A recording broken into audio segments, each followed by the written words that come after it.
What if your mind could control everything around you? Or AI could bring back your voice after losing it? This is the future of healthcare and disability support. Artificial intelligence is restoring independence in powerful ways. A company called Synchron, powered by NVIDIA, has created a brain-computer interface. It allows people with paralysis to control devices using only their thoughts. This BCI is now integrated with Apple Vision Pro. Users can move through apps, turn on lights, or adjust the TV without touching anything.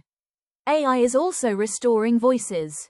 For people with ALS, amyotrophic lateral sclerosis, a progressive disease that attacks nerve cells that control muscle throughout the body, voice cloning brings back the unique sound and tone.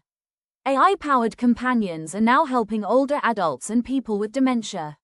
These tools recognize emotion and respond with empathy to reduce loneliness.